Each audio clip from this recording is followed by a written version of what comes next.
Go.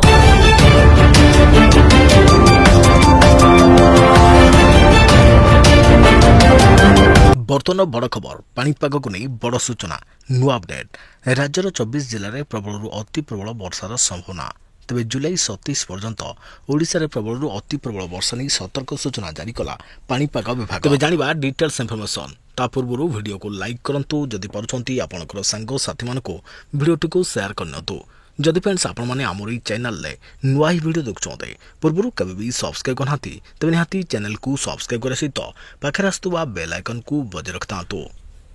तेबे जुलाई 27 पर्यंत ओडिशा रे प्रबल अति प्रबल वर्षार संभावना नहीं आकलन करिछि भारतीय पाणीपाग विभाग।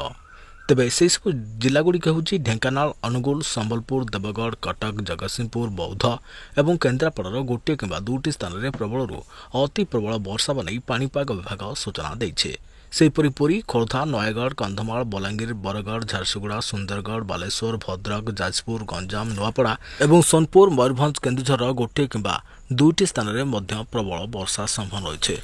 सेपटे भुवनेश्वर पाग मेघुआ रहीपे तेज आज बालेश्वर मयूरभंज केन्दुझर सुंदरगढ़ और भद्रक जिलार गोटे दुईटी स्थान में प्रबल अति प्रबल वर्षा नहीं पाणीपाग विभाग सूचना देइछे। सेहीपरि ढेंकानाल संबलपुर झारसुगुड़ा बरगढ़ अनुगुल देवगढ़ और जाजपुर गोटे किंबा दुईटी स्थान में प्रबल वर्षा होवार संभव रही। परवर्ती 24 घंटा मध्य नवरंगपुर और कलाहांडीर गोटे किंबा दुईटी स्थान में प्रबल अति प्रबल वर्षा होईपरे। तेज मालकानगिरी कोरापुट रायगड़ा कंधमाल गंजाम गजपति खोर्धा पुरी जगतसिंहपुर कटक और नयगढ़ जिलार गोटे किंबा दुईटी स्थान में प्रबल वर्षा नहीं पूर्वानुमान करा जायछि।